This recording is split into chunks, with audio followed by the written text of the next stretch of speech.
E eu comecei a ficar envergonhada aos 14 anos, porque me perguntavam: ei, moça, cadê seu pai e sua mãe? Onde eles estão?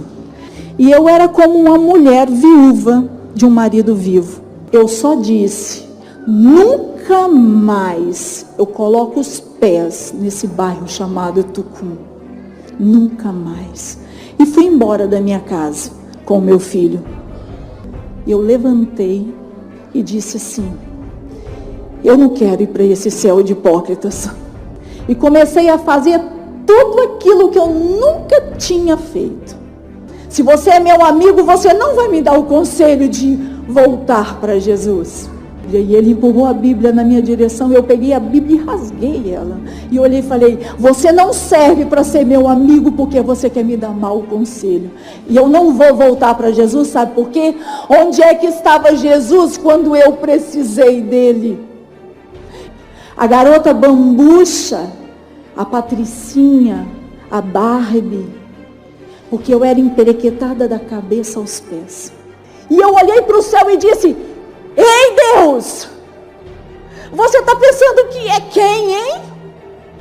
De fazer isso comigo? Você está pensando que eu vou voltar para a igreja por causa disso? Que eu vou me humilhar e abaixar minha cabeça aqui? E como fala assim: olha, essa laranja caiu do saco, custa R$1. Olharam para o rosto de uma mãe e disseram assim: seu filho morreu. Olhei meu filho ali inerte dentro do caixão. Eu olhei para ele e falei: ei, garoto, levanta daí agora. Por favor, não faz isso com a sua mãe. Meu nome é Valdirene. Eu nasci na igreja adventista e fui criada até minha adolescência. Os meus pais, eles moravam no interior de Nova Venécia, bem no norte do Espírito Santo. E, por uma fatalidade, eles saíram da igreja. E eu vim, então, morar com eles em Vitória, Espírito Santo. Lá em Vitória, eles afastados da igreja, eu ia todos os dias de programações, né, nos cultos, eu ia à Igreja Adventista Central de Campo Grande.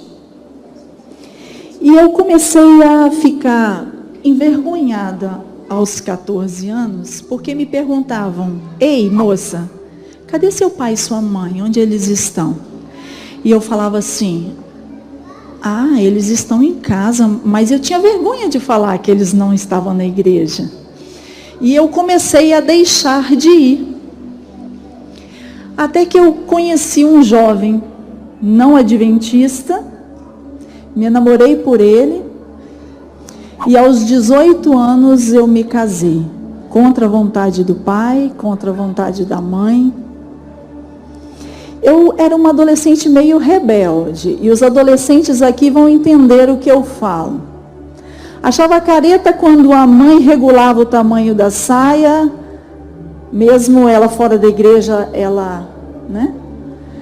Eu achava difícil quando meu pai impunha certas coisas, e os jovens vão entender o que eu estou falando, porque muitas vezes o pai fala assim: você não pode fazer isso, você não pode ir em tal lugar, essa não é a companhia adequada para você, mas você, jovem rebelde, assim como eu era também, vão lá e fazem, a seu bel prazer. E muitas vezes vêm chorando, porque aconteceu algum problema. Então vocês vão entender agora os problemas. Eu me casei com um jovem não adventista, dentro da tradição adventista. Tudo como manda o figurino. 7 meses de casada, eu me engravidei. Para mim, uma bênção.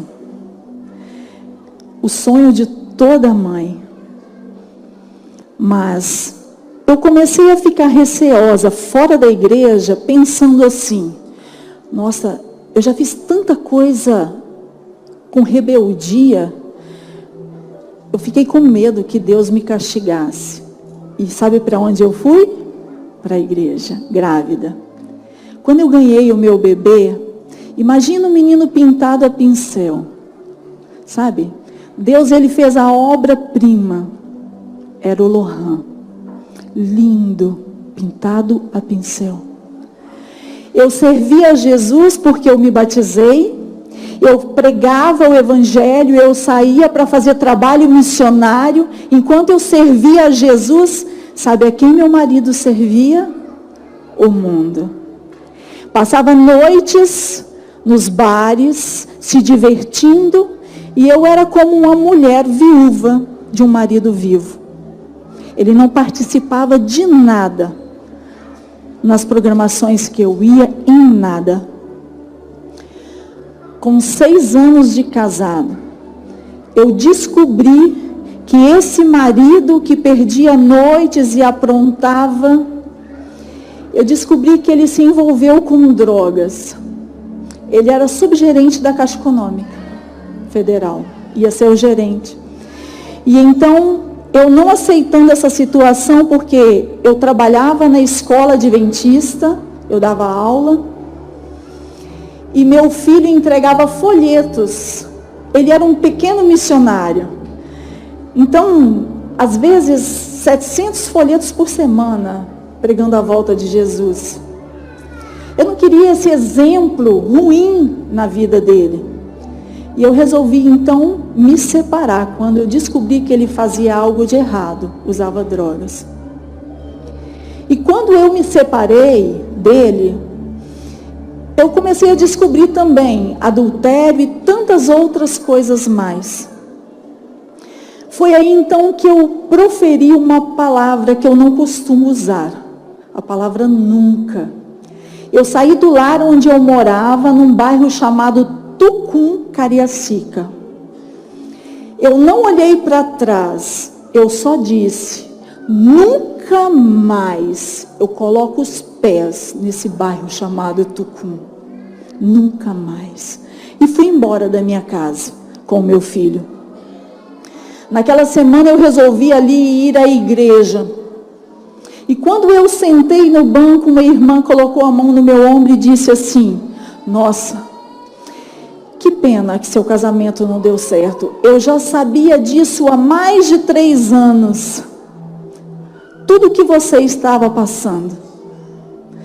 Eu falei, só você sabia? Não, muitas pessoas sabiam. Sabe, aquilo subiu uma revolta dentro de mim. Eu comecei a olhar para aquelas pessoas dentro da igreja, revoltada. E eu levantei e disse assim, eu não quero ir para esse céu de hipócritas. Eu não fico mais aqui.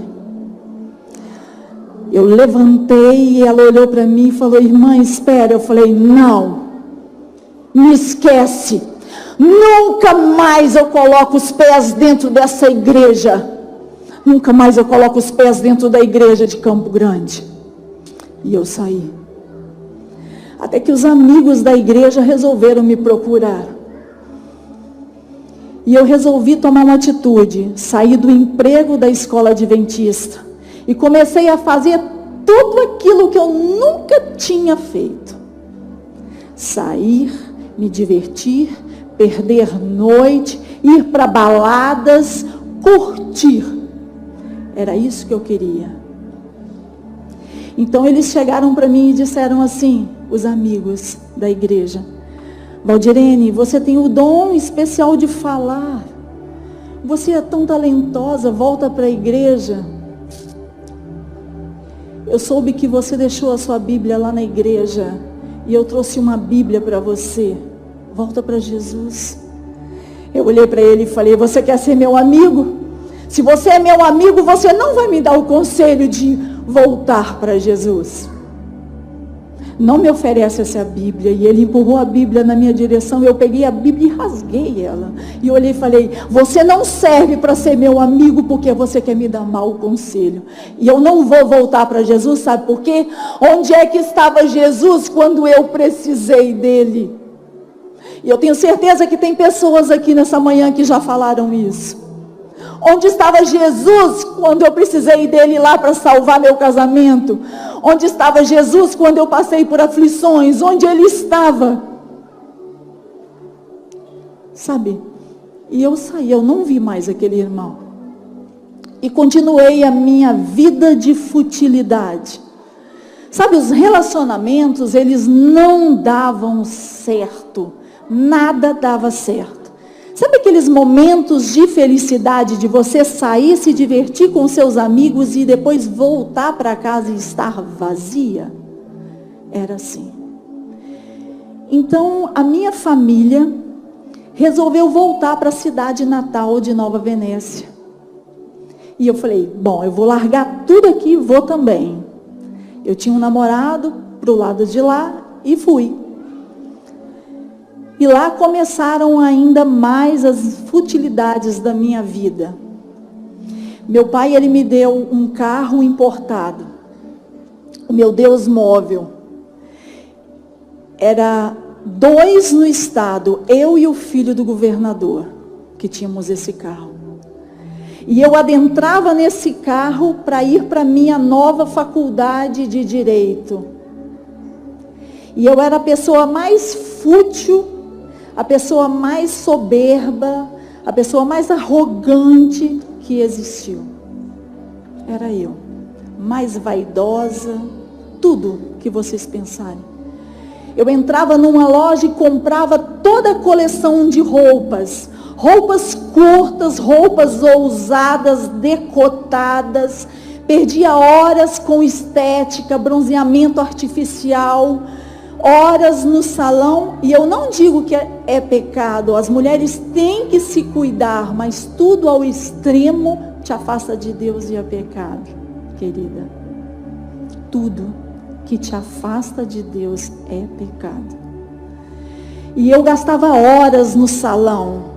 Sabe, horas na frente do espelho, me maquiando e colocando adereços, piercing, 5 furos na orelha, tornozeleira, anel em todos os dedos, e era muito ouro, porque no interior se usa muito ouro. E eu colocava muita joia, sapatos altos, roupas extravagantes e adentrava no meu Deus móvel e ia para a faculdade. Ali, quando eu passava pelo corredor, muitas pessoas tinham que olhar para mim, senão não era Valdirene. Senão no outro dia eu tinha que comprar mais uma joia para ela brilhar por mim. E eu era conhecida na faculdade como a garota Planet Girl. Já ouviram falar dessa marca? A garota bambucha, a patricinha, a Barbie. Porque eu era emperequetada da cabeça aos pés. Mas uma excelente aluna de direito. E eu frequentava todos os bailes que existiam no interior do estado. Todos eles.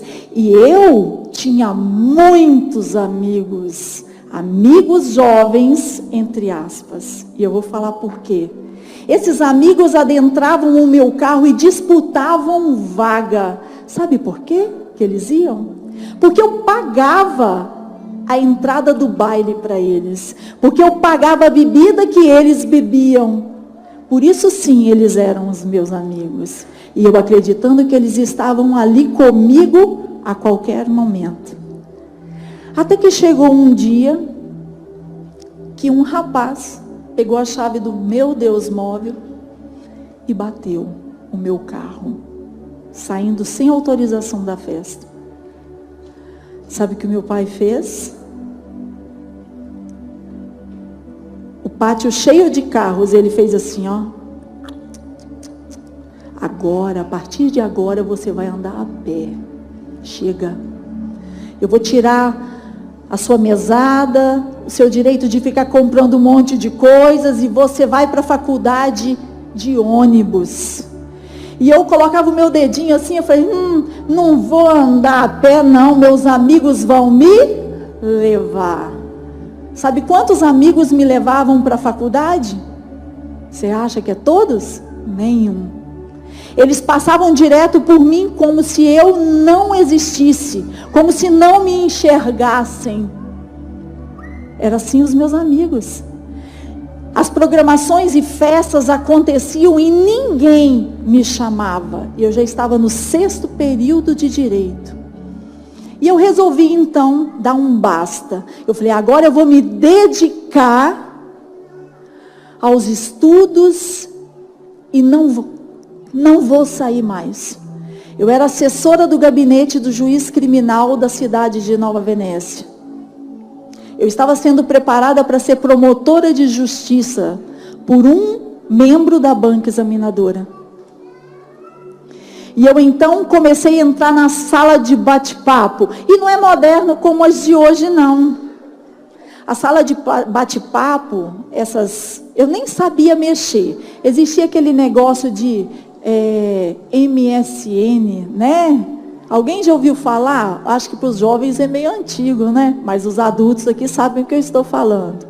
E eu entrei então numa sala de bate-papo, perguntei meu primo como fazia, e comecei ali a bater papo. Conversava com pessoas de fora do país, conversava com pessoas do Brasil, até que entrou um homem na sala de bate-papo e deu o codinome de Eros. Falei, epa, esse aí é maravilhoso. O deus grego, ele deve ser um espetáculo. Ele não era bonito, não. Mas eu falava com ele, eu não gosto de pessoas que bebem. Eu não bebo. Eu não gosto de pessoas que deixam assim, sabe, a namorada, a esposa de lado assim, e sai para jogar bola, e sai para se divertir, e esquece que eu existo. Não, eu não faço nada disso. Com uma mulher como você, por que eu deveria fazer? Eu falei, nossa, esse é o homem ideal. Então eu recebi um convite para vir aqui em São Paulo, em Itapeva, para conhecê-lo e vir numa festa. E lá eu coloquei toda a minha futilidade em pessoa e vim aqui conhecer esse homem. Olha o risco, hein? Com todo o ouro, com tudo. E quando eu cheguei no aeroporto, ele estava me esperando com flores. Eu falei, gente, que cavalheiro. Mulher gosta de flor, né? E eu fui adentrar o carro e ele abriu a porta. Eu falei, que gentleman, que cavalheiro. Abriu a porta, consertou. Não deixa que eu levo para você. Você pode quebrar as unhas, você pode estragar, pode dar varizes. Não pode deixar que eu faça por você. E abri uma latinha de refrigerante, ele abria para mim. Ia sentar, ele puxava a cadeira. Eu falei, nossa, esse é o homem ideal para a minha vida. E aqui eu fiquei umas 2 semanas e voltei então para minha cidade. E lá também teve uma festa e minha família chamou também para que ele fosse a essa festa. E ele foi. Imagina a mãe, a avó assim.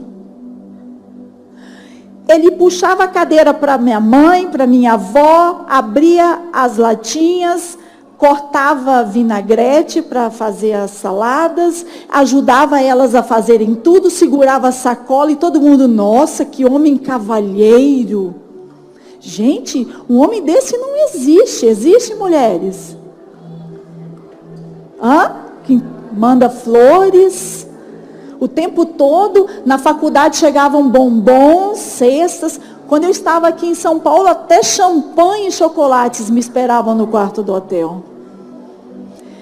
Eu falei, bom, é esse o homem ideal para mim.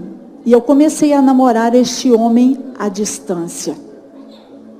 E ele perguntava assim, quando eu ia para a faculdade e voltava, se eu atrasasse 1 minuto, ele perguntava, onde você estava? O que você estava fazendo? Com quem você estava? Hoje eu mandei flores para você na faculdade e você não recebeu. Por que você não foi à faculdade? E eu comecei a perceber que ele estava muito assim, pegajoso e me sufocando. Ao mesmo tempo que eu recebi a proposta para me casar com este homem e vir morar aqui em São Paulo, eu queria ficar na cidade onde eu morava, porque eu comecei a ficar assustada. E aí eu comecei a falar menos com ele na internet. E ele ligava para o meu celular e passava recado: por que você não me atende? O que você está fazendo? Com quem você está? E aí um dia, eu conversando na internet com ele olhou para minha mãe e disse assim: olha, a sua filha está estranha comigo, e se ela resolver terminar comigo o relacionamento, eu quero ir aí, e eu vou levar um presente para ela, uma viagem inesquecível. Nunca mais ela vai se esquecer disso. Tá, nós nem acreditamos. E aí eu fui levando em banho-maria, ele está longe, e eu lá na minha cidade. Até que chegou no final do ano de 2006. No dia 4 de dezembro, esse homem apareceu na minha cidade. Ah, e tem mais. No dia que ele veio a primeira vez, imagina uma pessoa curiosa, que tira foto de tudo, dos bens da família, onde ele mora, o que ele faz, que carro ele tem, onde ele trabalha, ele ganha muito, ele é empresário. E começou a olhar, porque nós trabalhávamos com granito tipo exportação, né? E aí, eu escutei a campainha da minha casa tocando no dia 4 de dezembro. Quem era? Aquele homem. Ele foi à minha cidade sem ser chamado, sem falar que ia. Quando eu abri a porta, ele disse assim: está surpreso em me ver? Eu trouxe o seu presente. Eu falei: então me dá. Ele olhou para mim e falou: calma, eu não vou te entregar o presente hoje, eu vou te entregar depois. Então, no outro dia, ele foi à escola onde o meu filho e o meu primo estudavam, sem a permissão minha e dos pais dele, pegou os dois e levou para uma sorveteria e deixou na porta da minha casa. Eu briguei com ele e falei: olha, você não deveria ter feito isso sem autorização da gente. Eu não gostaria que tirasse meu filho de lá de escola, e ainda briguei com meu filho. Por que ele entrou no carro? Só que no outro dia, ele chegou e perguntou assim para mim: ó, eu vou resolver um negócio lá em Vitória. Eu posso levar seu filho para Vitória comigo? Minha mãe olhou, achou estranho e falou: não. O meu neto, eu vou para Vitória esses dias e ele vai tirar o aparelho ortodôntico, então ele não vai. Quando chegou no dia 7 de dezembro, esse homem foi à escola onde o meu primo estudava. Meu filho não estava lá. E ele deu uma carona para o Vinícius. O Vinícius, ele tinha 9 anos. Ele amordaçou a boca do Vinícius e saiu da cidade. E adentrou um motel. Ele não sabia que o Vinícius não respirava pelo nariz. E ele tampou a boca do Vinícius. E o Vinícius morreu asfixiado. A moça no motel ouviu o barulho e chamou a polícia. E quando esse cidadão tentou sair de lá, a polícia prendeu ele e levaram para a delegacia. Eu estava na minha casa, a moça estava cuidando ali das coisas na cozinha e eu fui lavar o pátio para ela. Então a campainha tocou e era uma viatura de policiais. E olharam então para mim e falaram: você é Valdirene? Eu disse: sim, sou eu. Eu abri a porta e falei: deve ser um copo de água, alguma coisa que eles estão querendo. A senhora pode me acompanhar à delegacia? Eu falei: o que aconteceu? Alguma coisa? Meu pai estava trabalhando, minha mãe em viagem. Eu falei: gente, aconteceu um acidente, eles não estão querendo me falar. Então eu adentrei. Quando eu adentrei a viatura, Eles olharam para mim e me algemaram. E eu olhei para eles como um ser arrogante e disse assim: tira essa algema de mim agora. Você sabe com quem você está falando? Eu sou uma assessora de gabinete do juiz que comanda até você nessa cidade. Tire isso de mim agora. E ele olhou então para mim e falou assim: senhora, eu preciso que a senhora esclareça algo na delegacia. E eu fui. Cheguei lá, ninguém me falava nada, só uma policial olhando para mim e eu algemada. E eu pedindo que tirasse aquilo de mim. Foi aí que ela olhou para mim e disse: você não sabe do que aconteceu? O seu namorado sequestrou um membro da tua família e ele morreu. Falei: o quê? Não, vocês estão enganados. Isso é mentira. Ele é um gentleman, sabe? Ele é um cavalheiro. Como é que pode um cavalheiro, um gentleman, uma pessoa tão educada e sensata fazer algo tão medonho? Quem foi? O que aconteceu? E eu comecei a perguntar. E eles não me responderam. E desceram comigo então uma escada. E eu vi aquele homem algemado passando na direção. Eu olhei para ele e falei: por que você fez isso? Você enlouqueceu, perdeu o juízo. Ele olhou para mim com a cara mais cínica do mundo e disse: você gostou do seu presente?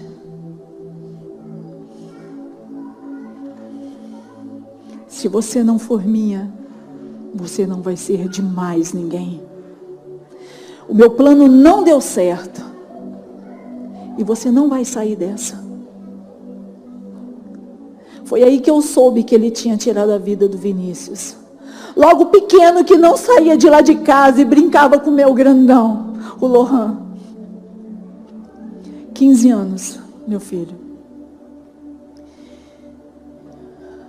Dali, me levaram para Vitória e começou uma sabatina de perguntas. Eles perguntavam: quando é que você planejou, o que você fez, quanto que você iria pedir? Porque ele falou que eu dei ideia para fazer um sequestro. Eu falei: gente, eu não planejei nada, eu não fiz nada, eu não sabia, e se eu soubesse eu tentaria impedir. Tirem desse homem a verdade. Será possível que vocês não conseguem enxergar um palmo na frente do nariz de vocês? Sabem? Por mais que eu falasse para o DHPP, para a polícia: não fui eu não sou culpada. Ei, vocês estão cometendo um engano. Ninguém, sabe, ninguém acreditar em você. Ninguém. Então eles me colocaram uma noite dentro de um camburão, na traseira ali. Algo que eu nunca tinha visto na minha vida de perto, só passar de longe. Então à noite foram me levar e eu falei: agora eles vão me matar. Então pararam num lugar assim, escuro. E lá quando abriu a porta traseira, eu olhei e falei: ei, aonde é que eu estou? Sabe, veio uma rajada do céu assim no meio do meu cérebro. Bum! Ele olhou para mim e disse assim: bem-vinda ao inferno. Você está em Tucum, na penitenciária feminina. Na hora, eu lembrei: nunca mais eu coloco os pés dentro de Tucum. Eu morava perto de um presídio e não sabia que no morro atrás era um presídio. Amados, eu lembrei da minha promessa. Eu mesma me amaldiçoei. E ali eu adentrei aquele presídio, fui para uma cela separada onde fica curso superior, onde era um berçário e tinham muitas mães. E lá eu agarrava na grade e gritava o tempo todo: me tira daqui, vocês cometeram um engano. Ei, cadê a justiça? Por favor, acreditem em mim. E eu chorava desesperadamente, pedindo por socorro. Mas não adiantou. O tempo foi passando. Advogados pedindo mais e mais dinheiro, dava para comprar carros e casas, e os bens foram indo embora, tentando pagar advogado. Até que com 10 meses, eu mandei uma carta pela minha mãe para o juiz, a qual eu era assessora de gabinete. E falei: você não é homem o suficiente para me sentenciar. Mesmo lá dentro eu era arrogante. Você não é homem o suficiente para me sentenciar. Você vai cometer o pior erro da sua vida e vai te custar a carreira de juiz. Você não é louco de fazer isso. E eu então liguei a televisão e lá estava assim: saiu a sentença do crime de Vinícius. Quando falaram a sentença, eu quase caí dura. 29 anos de prisão. 29 anos eu vou ficar presa por uma coisa que eu não fiz, que eu não cometi. E eu olhei para o céu e disse: ei Deus, você está pensando que é quem, hein? De fazer isso comigo? Você está pensando que eu vou voltar para a igreja por causa disso? Que eu vou me humilhar e abaixar minha cabeça aqui? Não, eu não vou. Você não me comanda. Você não manda em mim. Me tira desse lugar agora. Eu quero a minha liberdade de volta. Por que está fazendo isso comigo? E eu não abaixava a cabeça lá para ninguém. E eu falei: não, os advogados vão me tirar e eles vão ver que está errado e eu vou sair daqui. Mas eu não saía. Eu sentava na porta e cada vez que a chave abria aquele cadeado, eu perguntava: é agora que eu vou sair? E nada. O meu filho, ele me visitava no presídio toda semana. Mas o meu pai e minha mãe. Então já tinha passado 1 ano que eu estava presa. No dia 6 de dezembro de 2007, eu estava aguardando a visita do meu filho com a minha mãe, meu pai e uma amiga, porque poderia entrar uma visita no Natal. E eu estava aguardando eles chegarem, mas o meu filho não pôde entrar porque ele esqueceu a carteirinha. No dia 7 de dezembro, ele foi com a minha família até o presídio para me ver. E quando ele estava fazendo a curva do presídio, deram um tiro em direção ao carro. O primeiro tiro atingiu o vidro e passou de raspão na mão, e cada coisa que ele sentia, ele esticava o bracinho dele. Ele tinha 16 anos. Foi aí que então dispararam o segundo tiro. E eu lá dentro do presídio, eu senti cair de joelhos e estão arrancando o coração do meu peito. O que está acontecendo? Senti uma falta de ar, uma angústia, uma aflição. E deu a hora do meu filho chegar e da minha mãe e do meu pai chegar, e eles não chegavam. E com pouco eu escutei da cadeia grande gritando: ei! Atiraram numa visita. Então eu corri para a guarita, olhei e falei: moço, aqui, por favor, atiraram em quem? O que está acontecendo lá fora? Por que as visitas não estão entrando? E aí de repente gritaram: atiraram numa visita do berçário. As presas gritaram. E eu então corri para o chapão, a grade onde me prendia, que elas falavam chapão, e eu comecei a sacudir e gritar: cadê a minha visita? O que aconteceu? E vieram então os policiais ao meu encontro. E quando eles chegaram perto de mim, eu já enfiei a mão no coldre dele, peguei a arma para tirar a minha vida, porque eu estava sentindo algo muito estranho. E eles então conteram aquele incidente ali, me tiraram de dentro do berçário e me levaram lá para fora. E como fala assim: olha, essa laranja caiu do saco, custa R$1. Olharam para o rosto de uma mãe e disseram assim: seu filho morreu. Como morreu? Como? Seu pai está bem, sua mãe também, mas seu filho morreu. Não brinca comigo. Não faz isso comigo. Não se brinca com uma mãe falando que o filho morreu. Eu quero meu filho. Ele falou: eu não sei o que vai ser resolvido, mas depois você vai ver seu filho. E me levaram de volta ali para aquele berçário. 9 horas da noite, me tiraram num carrossela.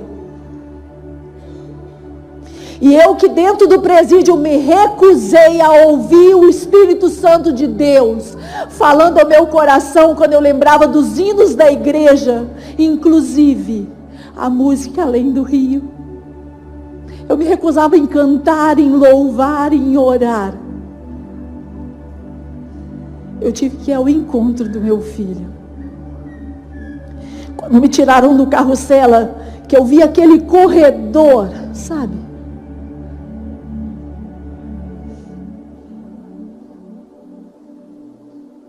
Eu não acreditava no que eu ia encontrar, porque horas antes, naquele presídio, a bomba veio assim, pela segunda vez, como rajada no meu coração.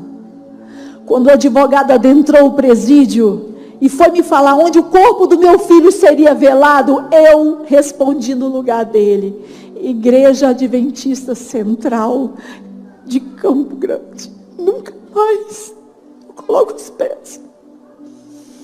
E quando eu saí do carrossela, que eu olhei aquele corredor, eu vi um caixão ali na frente.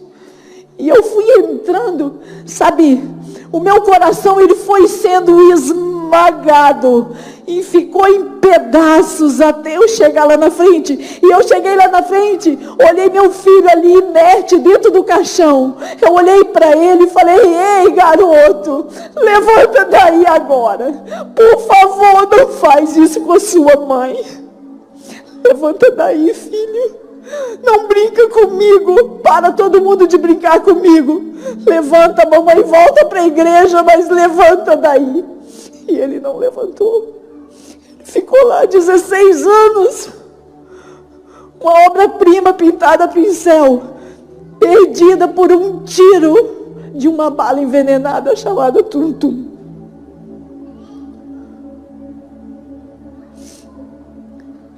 Eu não pude velar o meu filho. Eles me tiraram dali e me levaram de volta para o presídio. E aí as presas começaram, na manhã seguinte, começaram a balançar a cadeia. E elas balançavam para derrubar, para me tirar de lá, para que eu fosse até o sepultamento do meu filho. E então eles me levaram. Isso na véspera de Natal. Aconteceu a morte dele no dia 23. No dia 24, ele foi sepultado, de 2007. Quando eu adentrei de novo a igreja, aquilo que era esmagado do meu coração foi se tornando em pó. Eu cheguei lá na frente sem força para falar, para andar, para nada. Então me sentaram ali e eu fiquei olhando para o meu filho. E de repente, do nada, a igreja começou a cantar. Além do rio existe um lugar. Sabe, quando eles começaram a cantar Além do Rio, eu comecei a entender que o Espírito Santo de Deus me tocou dentro daquele presídio. Deus queria que eu fizesse a obra ali, que eu trabalhasse para Ele, que eu voltasse para Ele, mas eu não consegui enxergar, eu não consegui ouvir.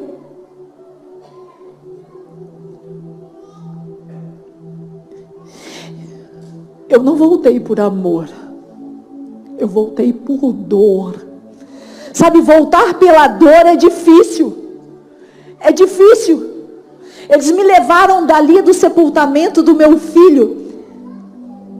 O carrossel curvou e ainda quebrou todo o esquema que a polícia montou para me levar. E me levaram até o cemitério ainda para eu sepultar o meu filho, coisa que não podia.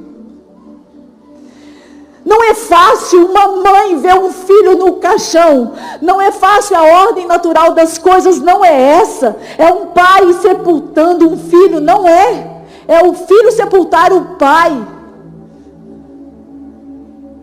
É uma dor dilacerante, alucinadora, que rompe. Eu estou falando para as mães agora. Rompe a sua alma. Ela não sara, ela não cicatriza, ela não cura, você não esquece. Não é perder um marido que eu estou falando, não é perder um irmão, um pai, uma mãe, é um filho. O filho é um bem mais precioso que uma mãe tem na vida. Ela é capaz de arrancar um membro dela para te dar. Sabe por que ela te chama atenção? Porque ela zela por você, jovem. Sabe por quê? Porque ela te ama. Ela não quer que você sofra. Entenda isso, jovem. Ela não quer que você sofra, que você quebre a cara, que você passe por dificuldades e aflições. Se ela já passou, ela não quer que você passe. Então muitas vezes na rebeldia você olha e fala: você é chata, mãe. Não, sua mãe não é chata. Seu pai não é chato.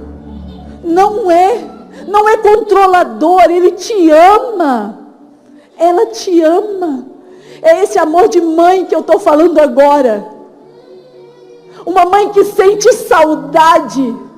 Uma mãe que chora e lembra de cada momento que ele teve aqui nessa terra. Deus me deu o melhor presente que eu poderia ter. A melhor coisa do mundo. Não foi carro, não foi joia, não foi bens, não foi nada, foi Ele. O maior presente, queridos, o maior, o melhor. Mas eu sei que Deus, Ele guardou o meu presente, embrulhadinho para me devolver, no dia da manhã da ressurreição. Eu voltei para o presídio e lá, as pessoas que eu abominava e que eu achava que não valiam nada, que era a escória da sociedade, elas cuidaram de mim. Eu não sabia que era dia ou que era noite, vivia dopada. E elas cuidavam de mim, dando comida, banho e tudo mais. Me ofereceram em bandeja droga, para que eu cheirasse, para que eu esquecesse. E eu tive a consciência de dizer: não, eu não vou fazer isso, eu não quero fazer isso, eu não vou me tornar como vocês. Eu pensei que eu estava no fundo do poço, mas uma interna colocou dentro da minha bolsa um celular. Então houve uma revista e acharam esse telefone. Nessa época eu estava com meu pai adoentado, então eu usava o telefone de uma pessoa para falar com meu pai no UTI. Ele caiu de 10 metros de altura. E aí ele acamado, ele precisava ouvir minha voz. Foi aí que eu conheci o meu marido. Por um telefonema por engano. Mas isso eu conto outra hora, até para as mulheres em reservado, tá? Queridas, Eles me colocaram de castigo dentro do presídio, na cadeia grande. Quando eu adentrei ali, eu senti um calor tão grande, eu olhei e falei assim, eu estou no fundo do poço? Não.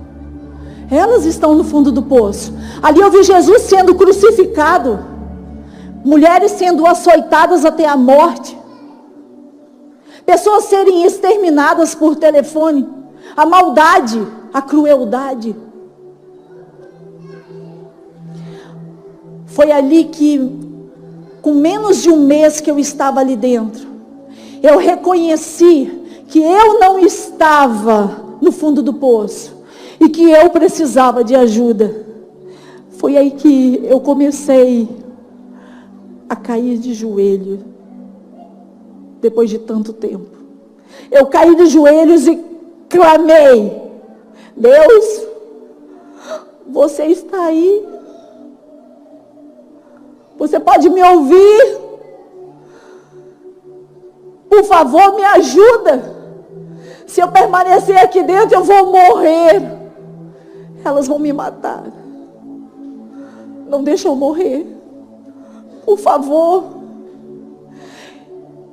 Lembram que eu disse que nunca mais falaria em nome de Deus? Você sabe o que Deus queria comigo? Eu não vou citar aqui, não vou pedir para vocês abrirem a Bíblia, mas em Provérbios está escrito, filha, dá-me o teu coração. É consertado que Ele quer seu coração, querido? Ele quer do jeito que Ele está. Do jeito que Ele está, Ele quer. Deus, Ele queria meu coração. Ele queria me resgatar, Ele queria me restaurar, me fazer uma nova criatura. Foi aí que eu escutei gritando lá fora a resposta de Deus. Valdirene, arruma suas coisas, você vai voltar para o berçário. E eu voltei. Primeira semana que minha família foi ao presídio, já levou caixa de lição, caixa de Bíblia. E eu comecei a falar de Deus o tempo todo. A estudar com aquelas mulheres, a pregar, a falar, a cantar, a ensinar. E eu comecei a entender, quando eu questionava na minha cama, Deus, por quê? O Senhor permitiu que tirasse o meu presente. Eu comecei a entender que o porquê não existe. Mas para quê? Para quê? Tudo teve que acontecer na minha vida para que eu deixasse de ser aquela pessoa nojenta, arrogante, horrível, e ser uma nova criatura. Eu me casei, minha mãe assinou um documento para mim no cartório. Eu me casei com aquele homem, e eu vou falar para vocês, meninas, quando você cai de joelhos e você pede a Deus assim, Deus, envia para mim um homem especial. E eu nem estava pedindo porque eu estava assim, sabe, desconsolada da minha vida. Mas Ele mandou o refrigério a qual eu necessitava, porque Deus sabe de todas as aflições. Eu não estava em busca de um namorado. Deus mandou um homem fiel. Ele mandou um homem honesto. Ele mandou um homem que se tornou cristão adventista do sétimo dia, que foi auxiliador do meu pai e da minha mãe quando eles precisavam, estavam adoentados. Ele não deixou de me visitar uma visita, enfrentou os amigos e família pelo preconceito. E outrem, bonito, não posso ficar fazendo propaganda, nem vou mostrar fotografia. Olha só o que Deus faz na vida da gente. Sabe por quê? Você clama, você pede. Ele viu da minha necessidade e Ele me mandou até sem mesmo eu pedir. Olha, não precisa ficar desesperado, falar, esse é o último namorado da face da terra. Se não for com ele, não é com mais ninguém. É assim. Saiba esperar. Deus, Ele vai mandar o príncipe para você que é princesa de Deus. Não precisa desesperar. Não precisa.